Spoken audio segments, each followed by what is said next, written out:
आज चारों ओर विकास की धूम मची हुई है। सभी प्रकार की गतिविधियों में विकास पर बल दिया जा रहा है। सामाजिक, आर्थिक, राजनीतिक और सांस्कृतिक पक्षों को समेटकर चलने वाला विकास ही असल अर्थ में पूर्ण विकास होता है। यह विकास तभी संभव है जब लक्ष्य स्पष्ट हो, कार्यक्रम प्रगतिशील हो और उसमें एक नयापन हो। हाँ, इसके साथ साथ कार्यक्रम को व्यवस्थित ढंग से सुनियोजित करना भी जरूरी है। तभी संपूर्ण मानवता के कल्याण के लिए इसका उपयोग संभव हो सकता है। भारत में स्वतंत्रता प्राप्ति के बाद से ही सामुदायिक विकास कार्यक्रमों, पंचायती राज संस्थाओं आदि के माध्यम से जनता को विकास की प्रक्रिया में शामिल करने की कोशिश की जाती रही है। विकास एक प्रशासनिक दायित्व भर नहीं है, यह इससे आगे की चीज भी है। विकासात्मक कार्यों में एक प्रकार की लोच, सर्जनात्मकता, लगन और प्रतिबद्धता की जरूरत होती है। विकासात्मक कार्यों में स्वायत्त संस्थाएं अपेक्षाकृत अधिक प्रतिबद्धता से काम कर सकती हैं। सरकारी संस्थाओं के पास काम का बोझ ज्यादा होता है और वे अपने रोज के काम की तरह इन विकास कार्यों को भी निपटाते चलते हैं। आरंभ में भारत की स्वायत्त संस्थाओं ने जनता के सांस्कृतिक और धार्मिक उत्थान पर ध्यान केंद्रित रखा।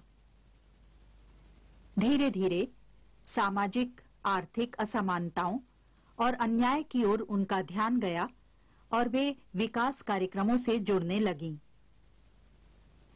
शिक्षा, स्वास्थ्य, दवा दारू, आवासीय जैसी समस्याओं और उनसे जुड़ी चुनौतियों का विशाल पहाड़ हमारे देश की असहायता पर अट्टहास कर रहा था।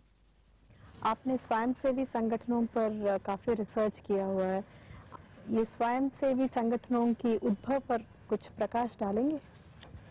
हमारे समाज में, खासकर भारतवर्ष में, हमारे उपखंड खंड में ये समाज सेवा हमारे खून में एक हो गई है। मगर वैसे अब 19वीं सदी में आप देखा जाए और हमारे गुलामी से देखा जाए तो हम ये सेवा परंपरा को भूल गए हैं और पश्चिम जैसे एक्सप्लॉयटेशन ज़्यादा हो गई है और इसलिए हमारी 19वीं शताब्दी दूसरे उत्तरार्ध से यानी 1850 से यहाँ वो समाजवादी उद्यम शुरू हो गया, मूवमेंट शुरू हो गया। आर्य समाज आया उसका उद्भव हुआ और प्रार्थना समाज और राजा राम मोहन रॉय उत्तर में और यहाँ दक्षिण में कंदुकूरी वीरेशलिंगम पंतुलु जी और समाज सेवा के लिए तो समाज सेवा में आगे बढ़े। उनकी स्फूर्ति से हम यहाँ भारत में समाज सेवा पर उसे हम एक भारत को स्वतंत्र बनाने की साधना भी इस्तेमाल किए और बाद में हम समाज सेवा के लिए खासकर स्त्री और शिशु संक्षेम के लिए, उनकी सेवा के लिए एक साधन बनाकर हम इस्तेमाल करने लगे हैं। स्वायत्त संस्थाएं कई प्रकार के समूहों की आवश्यकताओं की देखभाल करती हैं। महिलाओं के लिए काम कर रही हैं, तो कोई बच्चों के लिए, तो कोई आदिवासियों के बीच काम कर रही हैं, तो कोई बेसहारा, बीमार और लाचार की सेवा कर रही हैं। सरकारी संगठन भी गरीबी, रोजगारी, शिक्षा और स्वास्थ्य से संबंधित विभिन्न विकास कार्य चलाते हैं, पर उनके काम करने का ढंग निराला होता है। वहां प्रतिबद्धता और उत्साह का अभाव है। दूसरी तरफ स्वायत्त संस्थाएं विकास और प्रशासन के तरीके के प्रति एक खास नजरिया रखती हैं। ये हैं लोच, कम से कम कागजी कार्रवाई, काम करने के नए नए ढंग, बेहतर प्रबंध क्षमता, जनता की आसान पहुंच, वास्तविक समस्याओं के प्रति संवेदना। इन विशेषताओं के कारण स्वायत्त संस्थाएं प्रभावशाली और कार्यकुशल ढंग से काम कर पाती हैं। एक स्वायत्त संस्था है अवेयर। अवेयर का मतलब होता है जागरूक। यह संस्था लोगों में कानूनी जागरूकता पैदा करती है और उन्हें सरकार द्वारा चलाए जा रहे विभिन्न विकास कार्यक्रमों की जानकारी देती है। अवेयर रूरल डेवलपमेंट के लिए स्थापित करा है, specially with special reference on Harijans and tribals. मैं 1975 में एक रिसर्च करा, वो टाइम में 62% of the government money has gone to bureaucracy, 31% middleman ले लिया है, 7% पीपल लिया, उसमें 5% भी इन मिसयूज कर दिया। सो टाइम में मैं सोचा मैं क्यों एक बुक लिखना, क्यों एक रिसर्च करना, ये ऐसा क्यों हो रहा है? बिकॉज गरीबी लोगों में चैतन्य है, उन गवर्नमेंट प्रोग्राम का पार्ट न है, गवर्नमेंट क्या कर रहा है उनको मालूम नहीं हुआ है। इसलिए मैं अवेयर ऑर्गेनाइजेशन बना के जागृति से हम डेवलपमेंट करने का प्रयत्न कर रहा है। हमारा ऑर्गेनाइजेशन में ये 3 डिस्टिंक्ट फीचर्स है।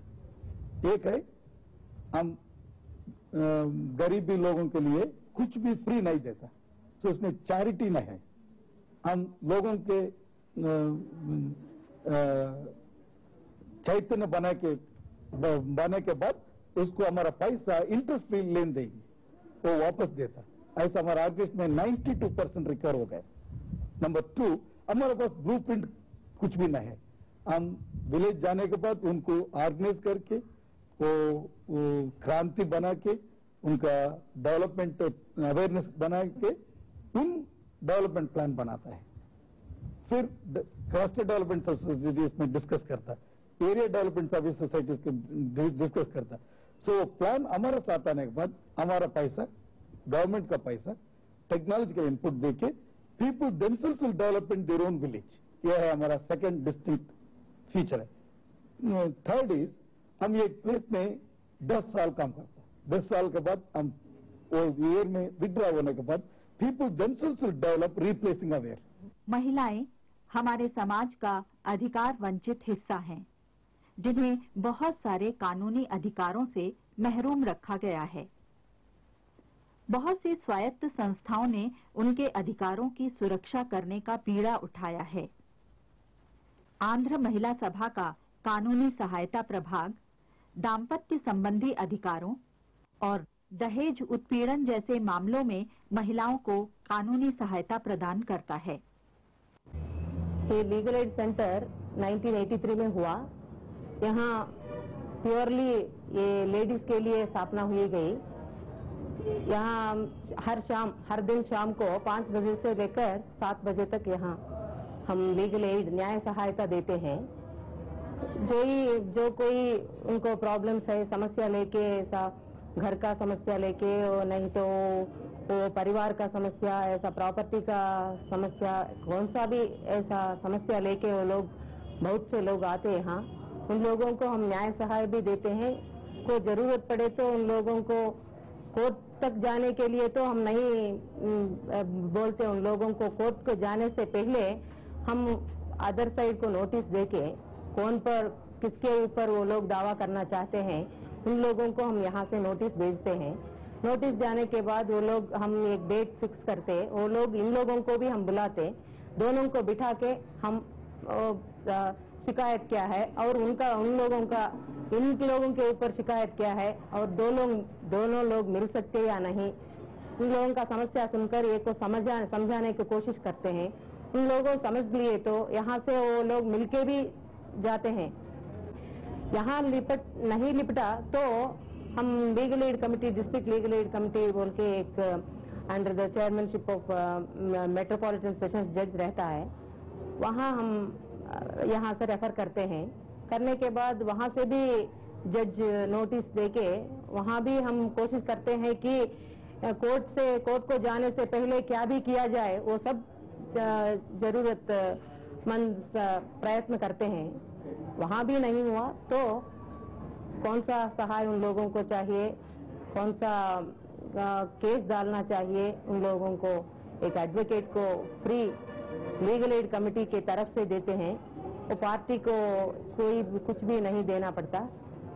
उन लोगों के साथ वो सब समाचार लेके वो एडवोकेट फाइल करता है, केस कोर्ट में लड़ता है। शायद लीगल एड केस बोले तो कोर्ट भी सिंपैथेटिक होता है, जरूरतमंद पड़े तो उन लोगों को पैसे नहीं रहते, वो न्याय सहाय के लिए लड़ भी नहीं सकते, इसलिए यहाँ का लीगल एड केसेस को सिंपैथेटिक व्यू से देखा जाता है। मैं शराब पी के मेरा बेहोश दूर हो गए मेरे से, और मैं लीगल एड सेंटर में आया था और मैं ऐसा प्रॉब्लम बताया कि मेरा मिसेस शराब से नफरत करता था, इसलिए मैं शराब नहीं पीता बोलकर प्रॉमिस किया, इसलिए मेरा मिसेस मेरे पास आने की प्रॉमिस किया। तब लीगल सेंटर में मेरे को मदद और सहायता मिला है और मुझे कोई दिक्कत नहीं है, और मेरा और मैं मिसेस खुशी से और संसार जी रहे हैं। विकास की प्रक्रिया में प्रशिक्षण एक अनिवार्य घटक है। लोगों को तकनीकी दक्षता और ज्ञान प्रदान करने की दिशा में अनेक स्वायत्त संस्थाएं काम कर रही हैं। ये संस्थाएं लोगों को स्वरोजगार की सुविधाएं भी उपलब्ध करा रही हैं। इसका सबसे अच्छा उदाहरण है आंध्र महिला सभा का Durgabai Deshmukh vocational training and rehabilitation centre.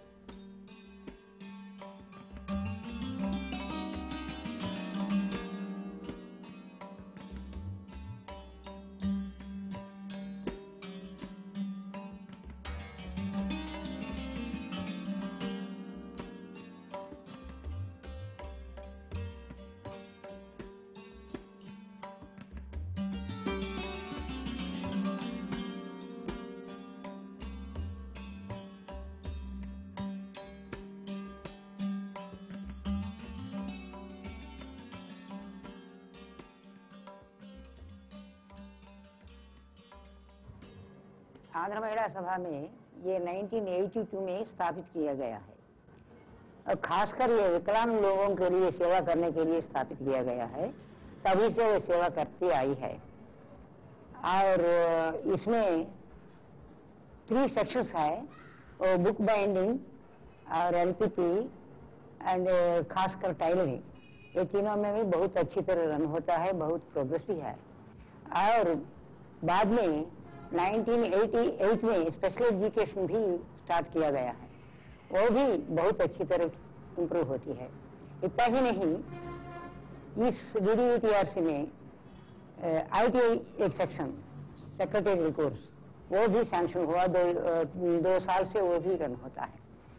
ये आंध्र महिला सभा की कीर्ति सभी को मालूम है, मेरी राजा से दुनिया भर मालूम हो गया, इसलिए इसके लिए जो कुछ करते हैं सभी सेवा की दृष्टि से ही आकर के वॉलंटरी वर्कर्स काम करते हैं। सरकार ने 2000 ईस्वी तक सभी को स्वास्थ्य सुविधा उपलब्ध कराने का उद्देश्य रखा है। स्वायत्त संस्थाएं गांवों और शहरों दोनों जगहों पर स्वास्थ्य सेवा उपलब्ध कराकर सरकार के प्रयत्नों को और कारगर बना रही हैं। वे बीमार लोगों की देखभाल भी करती हैं और बीमारी की रोकथाम का प्रयास भी करती हैं। हम जो है डॉक्टर्स है, हम रोटेशन सिस्टम में विलेजेस को जाते रहते हैं लंच पे, और हम जो 80 विलेजेस कवर कर रहे हैं ये इसका प्रोजेक्ट के अंदर। ये 80 विलेजेस को 10 हेल्थ शेल्टर्स है, ये 5 हेल्थ शेल्टर इधर साइड, 5 शेल्टर उधर साइड ऑफ द बैंक के ऊपर रहता, और एक हेल्थ शेल्टर जो है फिर 8 विलेजेस को कवर करता है। ये 8 विलेजेस को एक फील्ड हेल्थ वर्कर रहता, उन्हें जो है पूरा हेल्थ रिकॉर्ड मेंटेन करते, पेशेंट्स को लंच के पास लाता है और पूरा हेल्थ प्रोग्राम से पार्टिसिपेट करता, और उन्हें पूरा जो है अवेयर वाले स्टाफ को तो हेल्प लेता है। हमारा पूरा अवेयर स्टाफ भी गांव में काम करते रहते, ग्रेजुएट्स भी काम करते रहते, पूरा पीपल्स पार्टिसिपेशन तो हमारा अच्छा रहता। जागरूकता विकास की प्रमुख शर्त है। बंधुआ मजदूर अधिनियम, न्यूनतम मजदूरी अधिनियम आदि जैसे अनेक अधिनियम सरकार द्वारा पारित किए गए हैं, जिनकी जानकारी आम जनता को नहीं होती। जनता को उनके अधिकारों और कर्तव्यों के प्रति जागरूक बनाना भी जरूरी होता है, ताकि वे अन्याय का विरोध कर सकें और एक समतावादी समाज की स्थापना के लिए संघर्ष कर सकें। कि आप क्यों बने हुए हैं बाउंड्री लेबर? ఎందుకు నువ్వు చేతగాడిగా పనిచేస్తా ఉన్నావు? తెలంగాణ తెలంగాణ వాళ్ళకు కూటికి బుడ్డకి వెళ్ళలేక ఉన్నా సార్. इसमें जंगल का काम करना, घर का काम करना, फिर उसका कैसा इन्हें जेतवाड़ी काम करता है, तो उसका बच्चे छोटे छोटे 2 बच्चा है और 2 लड़की भी है। वो बच्चे को पढ़ाने के लिए, वो बच्चे की शादी के लिए उन्हें कर्ज ले आता है लैंडलॉर्ड से। वो कर्ज का वास्ते उसके बाद उसका काम करता है उसके घर में। ये क्या है, पहले हमारा भारत देश में बहुत सारे एक्ट्स है, उसमें से बहुत बेनिफिट्स आने का ये हरिजन गिरिजन को बहुत सारे से एक्ट है। उसमें से बहुत अच्छा एक्ट है वो रिलीज एंड रिहैबिलिटेशन का बॉन्डेड लेबर है। उसमें से कोई बॉन्डेड लेबर काम करता है एक लैंडलॉर्ड के पास में कुछ थोड़ा सा कर्जा लेके, और उसका सारी जिंदगी वो लैंडलॉर्ड के पास में काम करता है, वो कर्जा नहीं चुकता।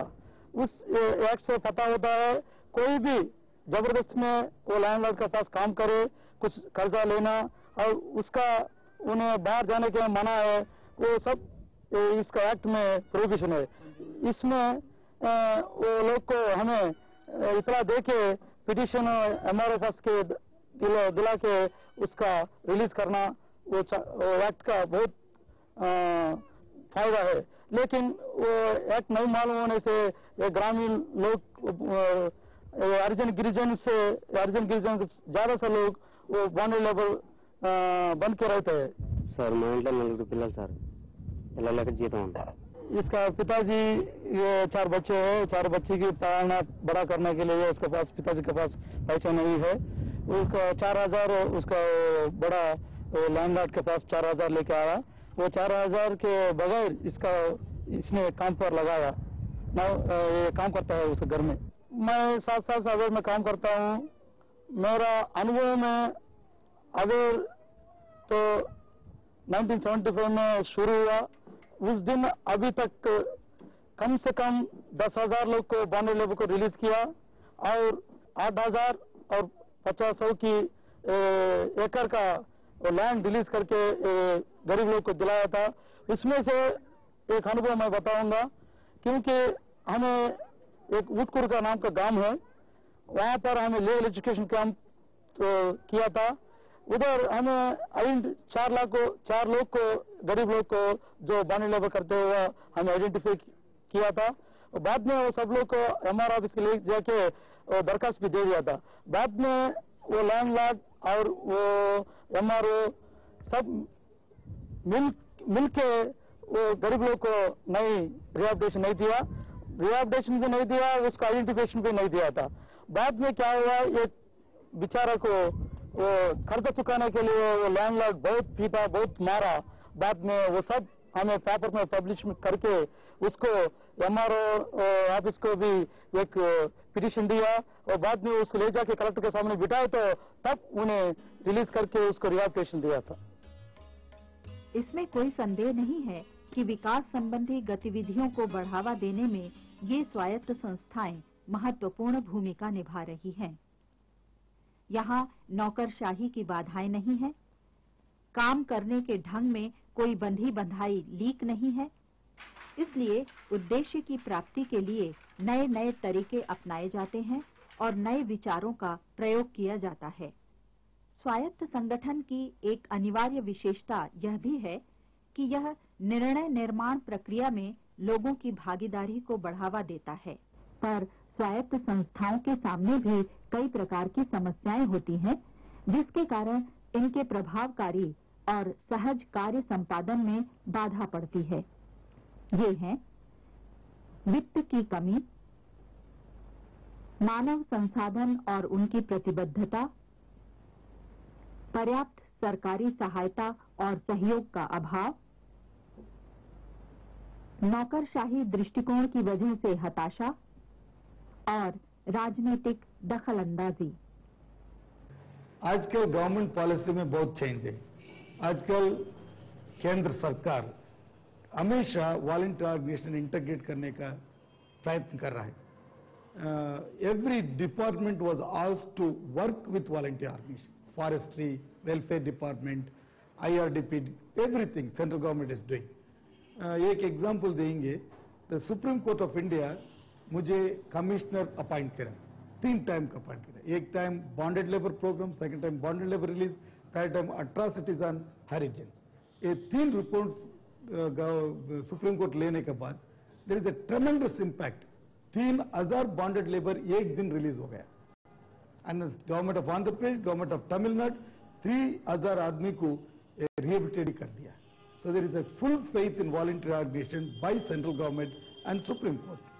एक टाइम हमें ऐसा हुआ आंध्र प्रदेश में, एक जिला में बहुत ट्रबल था, गड़बड़ था, इलेक्शन कंडक्ट करने को बहुत मुश्किल था.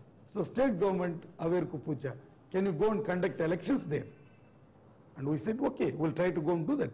So about 29 constituency में हमारा स्टाफ जाके इलेक्शन, पंचायत राज इलेक्शन करा. ये डिफिकल्टी भी नहीं आया, एक क्राइसिस भी नहीं आया, एक बूथ कैप्चरिंग भी नहीं आया. ऐसा बहुत सक्सेसफुल से हम गवर्नमेंट को मदद दिया. फिर क्या हो रहा है, एक टाइम में स्टेट गवर्नमेंट में अंडरस्टैंडिंग बहुत कम I as it compare to central government. Anti poverty program, IRDP program, ITDA program में जिस डिस्ट्रिक्ट कलेक्टर अच्छा हो तो NGO से, वॉलंटियर ऑर्गेनाइजेशन से काम कर रहा है. और डिस्ट्रिक्ट कलेक्टर को अच्छा आइडिया नहीं हुआ तो ये वॉलंटियर ऑर्गेनाइजेशन एक काम करता है, गवर्नमेंट एक काम करता है. So it's very important. Volunteer organisation, government must try to understand each other, work together for the betterment of लोक कल्याण. स्वायत्त संस्थाएं समाज के व्यापक हित में कार्य करती हैं. इनका उद्देश्य स्पष्ट होता है.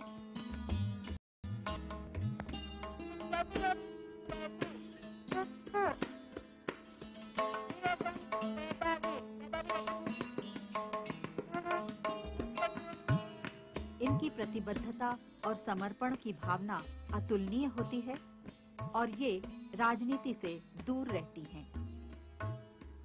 ये अपने कार्यों से केवल सरकारी तंत्रों के विकास कार्यभार को हल्का ही नहीं करती, बल्कि उसमें तेजी लाने में सहायता करती हैं और इससे समस्त मानव जाति का भला होता है.